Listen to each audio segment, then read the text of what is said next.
Our study for today is based on Nehemiah chapter 4, verse 10.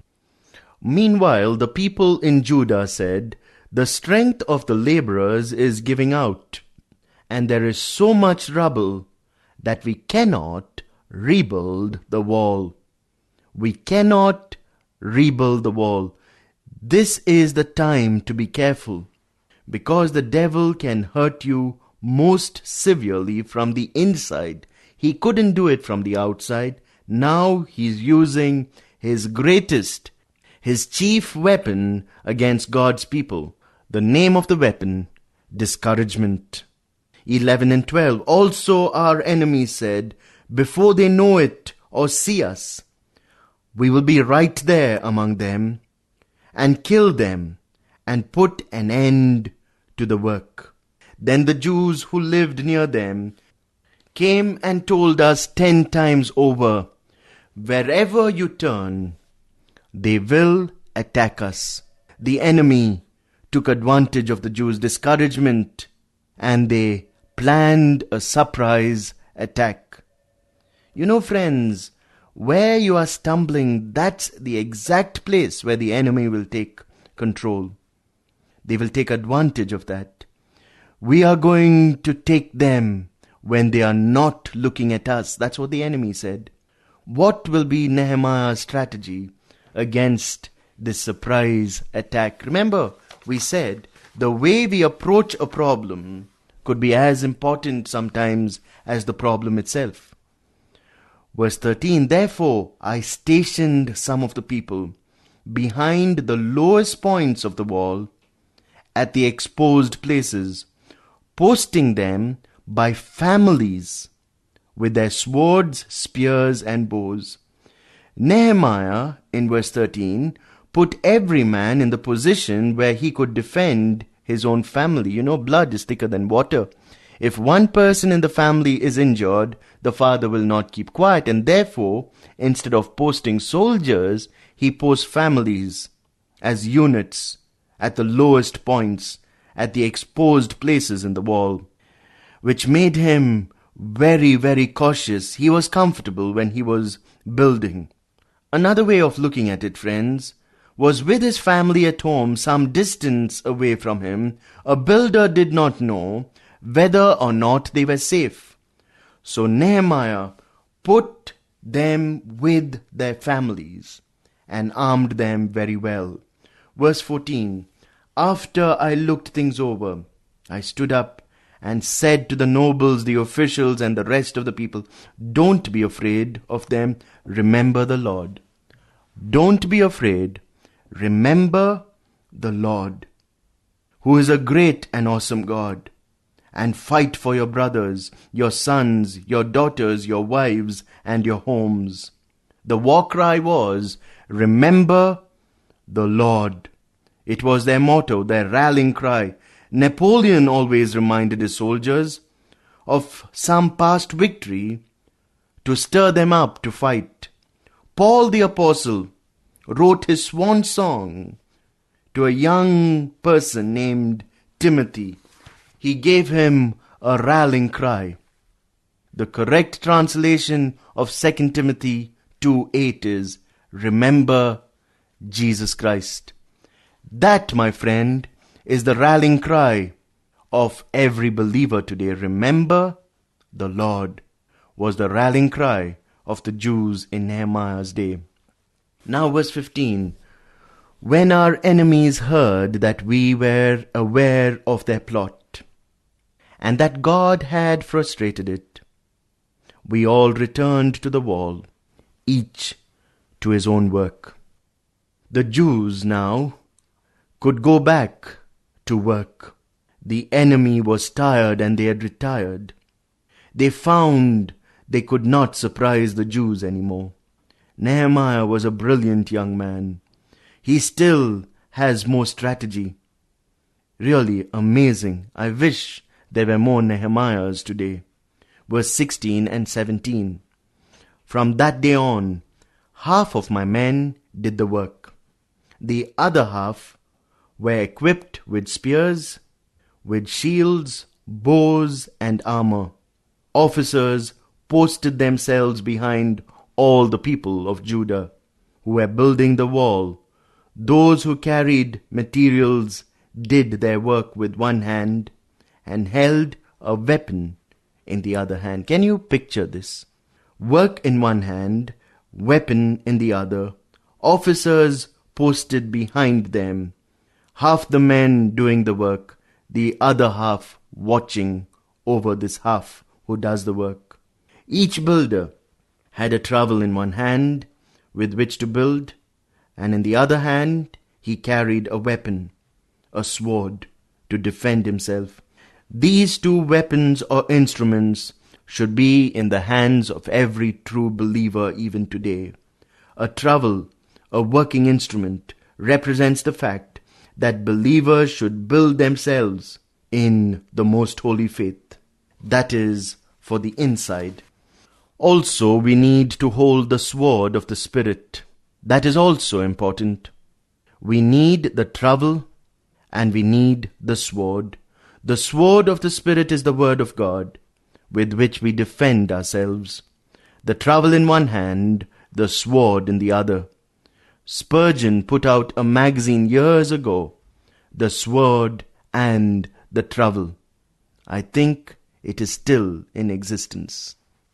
Verses 18, 19 and 20 now. And each of the builders wore his sword at his side as he worked. But the man who sounded the trumpet stayed with me. Then I said to the nobles, the officials, and the rest of the peoples, the work is extensive, spread out, and we are widely separated from each other along the wall. Wherever you hear the sound of the trumpet, join us there. Our God will fight for us. In other words, Nehemiah said, I will watch, you will hear the trumpet. Come to that spot, and we will meet the enemy head on. Verse 21. So we continued to work, with half the men holding spears, from the first light of dawn till the stars came out the day. In other words, they worked from the rising of the sun till the going down of the same, until the stars appeared in the sky. Believe me, they were tired and weary in the work of the Lord. Verse 22.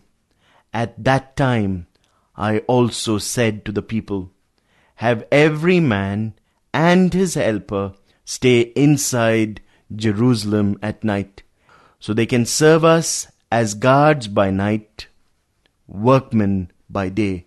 No rest. Night awake as guards, day awake as workmen. To men who had come from far away places like Jericho, Nehemiah said, stay close by, because we want you to be ready to guard at night. Now verse 23. Neither I nor my brothers nor my men nor the guards with me took off our clothes. Each had his weapon, even when he went for water.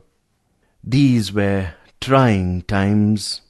Real difficulty would soon come. It's going to arise, which will cause Nehemiah to become very angry and which almost disrupted the work of the Lord as we move to chapter 5. While engaged, friends, in this important project of rebuilding the walls of Jerusalem, Nehemiah had been met by opposition in many forms. The devil is subtle. First, the enemy laughed at the Jews. Then the enemy ridiculed the Jews. Finally, you notice there is open opposition. It was so intense that Nehemiah had his builders put a trowel in one hand and a sword in the other hand while they worked on the wall. Nehemiah and his associates worked so hard that they did not take their clothes off except maybe to bathe. Now we see opposition coming from within. This is where the devil strikes his greatest blow. In the history of God's movement on earth, we have seen that when the devil could not destroy God's move by persecution, the next thing he did was to join it and disrupt it from within.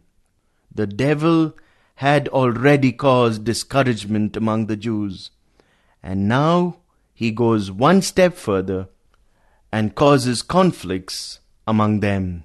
Now verse 1. Now the men and their wives raised a great outcry. Can you imagine? Everyone working so peacefully, and all of a sudden, there is not just an outcry, but a great outcry against the Jewish brothers. Verse 2. Some were saying, "We and our sons and daughters are numerous. In order for us to eat and to stay alive, we must get grain." First complaint. Others were saying, "We are mortgaging our fields, our vineyards, and our homes to get grain during the famine." The second complaint, and now the third. Still others were saying, "We have had to borrow money to pay the king's taxes on our fields and vineyards." Human nature, friends, does not really change. Even though we are living today in an electronic, mechanical, technological, and space age, problems are about the same as those during Nehemiah's day.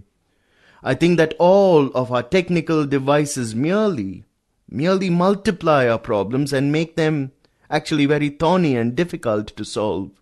Because the Jews were so busy building the walls, they did not have the opportunity to carry on their own personal business.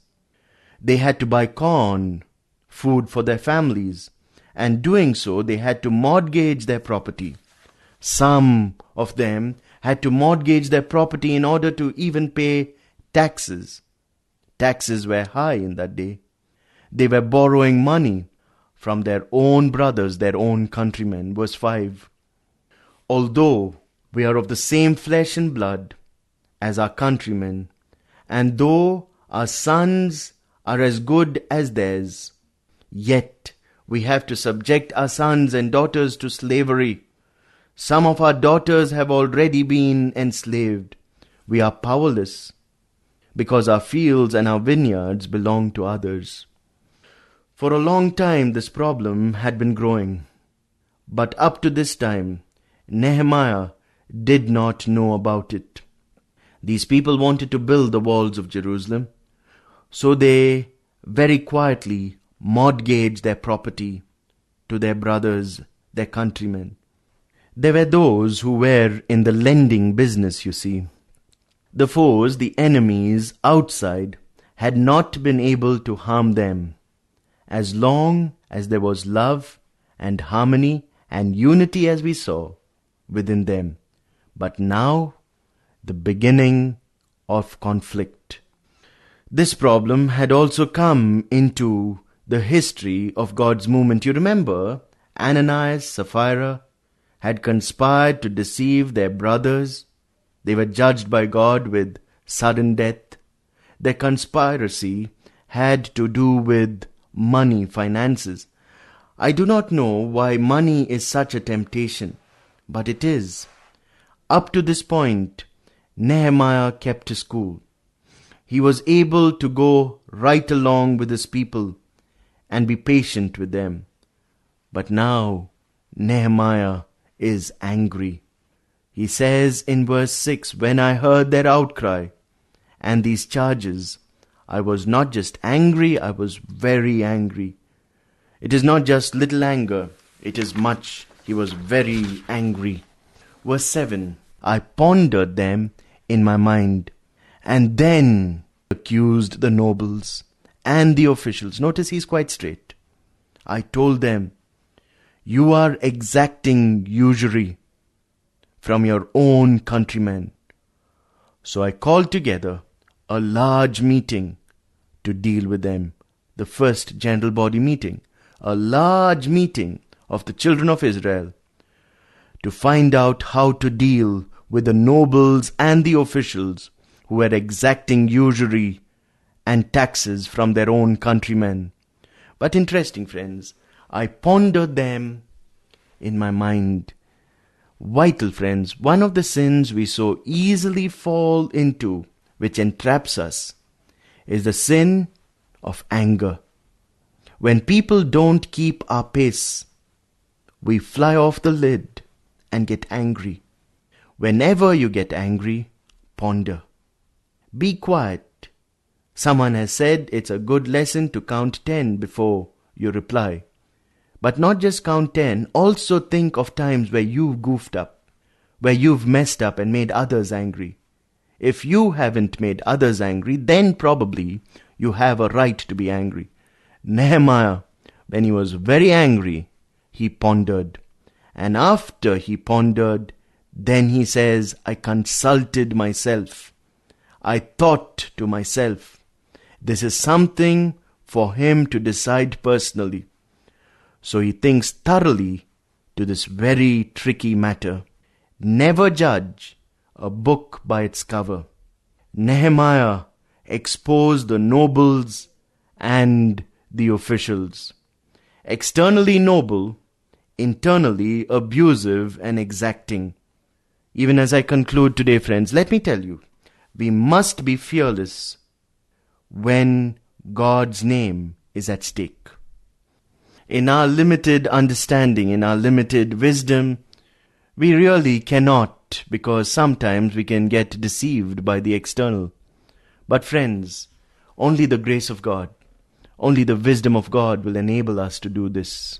God says in His word in James, remember, if anyone lacks wisdom, let him ask of God, and He will give it abundantly, liberally. He will lavish us with His wisdom, especially at times of conflict, times when we are left with a choice, when we can't please both parties. Ponder and then ask God for His wisdom, His grace, and then you will be able to take the right decision after pondering and looking beneath the surface, whether the man is pumping the water or the water is pumping the man. God bless you, friends.